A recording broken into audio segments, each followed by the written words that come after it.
This is 8 Minutes, a podcast helping you understand the energy and climate challenge in just a few minutes. I'm your host, Paul Schuster.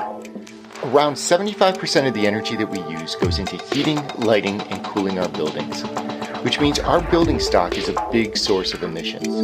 A lot of work is being done to figure out how to reduce that energy demand or electrify it and shift to clean electricity rather than burning oil or gas. Heat pumps, electric water heaters, on-site solar generation. There's been a lot of success in developing the technologies needed to address this super important segment. But how do we finance it? Where is a homeowner going to find the $50,000 needed for installing solar panels or a new heat pump? Why is a commercial property owner going to invest in clean energy upgrades when it's their tenants who pay for the utilities anyway? Today, we get a bit wonky and dive into property-assessed clean energy financing, or PACE financing. It's a solution where states front the money for energy improvements and get paid back over time, hopefully making it easier for more property owners to take advantage of clean energy projects. 8 minutes. It's how long it takes the sun's race to hit Earth, or to put it another way, you could listen to 25 of these podcasts in the length of time it takes to watch one of Taylor Swift's concerts. Yeah, I know which option you'd take. Let's get it on.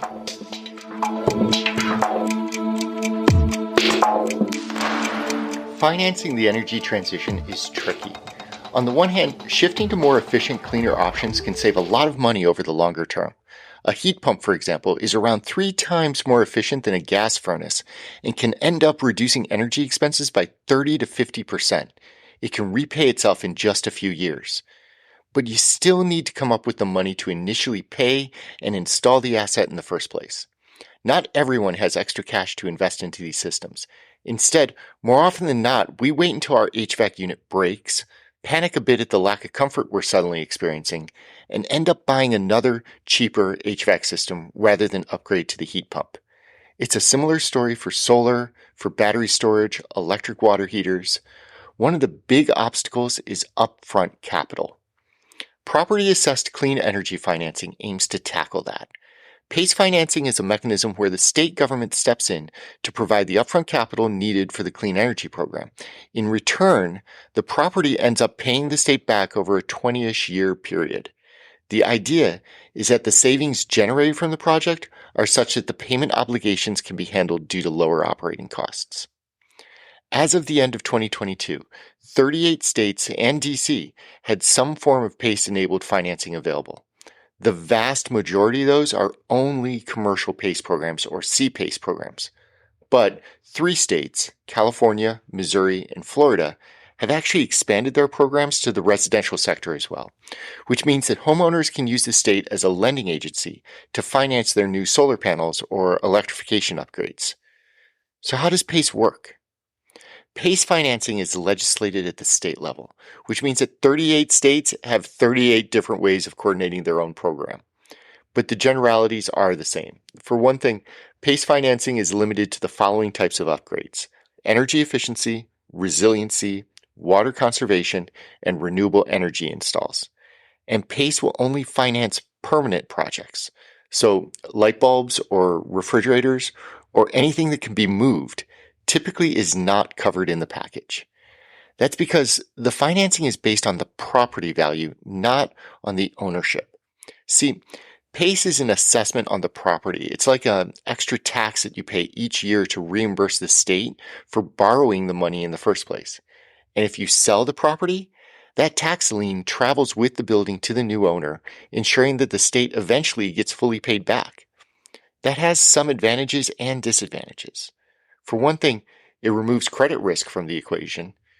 You may have heard me talk in earlier podcast episodes about energy as a service, which is a similar business model financed by the private market, where upfront capital is provided in return for a share of the energy savings over time. One of the challenges with energy as a service, though, is that the private lender typically looks for a credit guarantee before signing a 20-year commitment. It makes no sense to front a few $1 million only to see the other party declare bankruptcy 3 to 5 years down the line. PACE overcomes this by putting the lien on the property itself, circumventing the creditworthiness of the owner. But it also means that the lien subordinates other loans on the building, including mortgages or other types of financing. and not all commercial lenders appreciate having their debt paid second to someone else. Mostly, though, this shouldn't be an issue. The clean energy projects improve the value of the property to begin with, and even in the case of a foreclosure, the gross value to the building should be greater than that of doing nothing. For commercial property owners, that valuation equation becomes super interesting. For one thing, PACE financing changes the capital stack for these owners. Today, a typical capital stack may be 30 to 40% owner equity with 60 to 70% debt.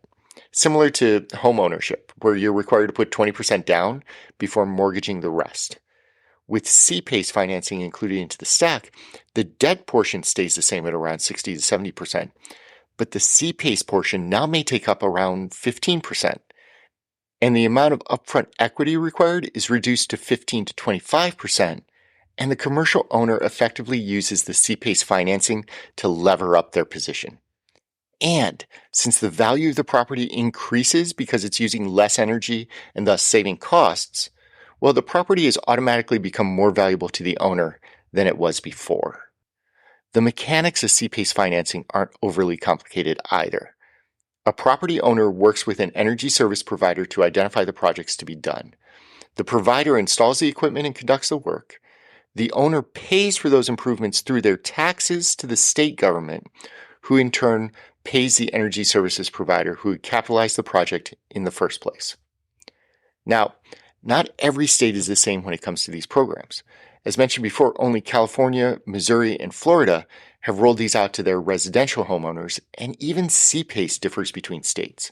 For instance, the state may charge a premium in order to transact these deals, and that fee could vary from as low as 0.25% to as high as 2.5%. And the amount that a state will authorize can differ as well, with Rhode Island financing 20 to 30% of the property valuation, while other states may not exceed 15%.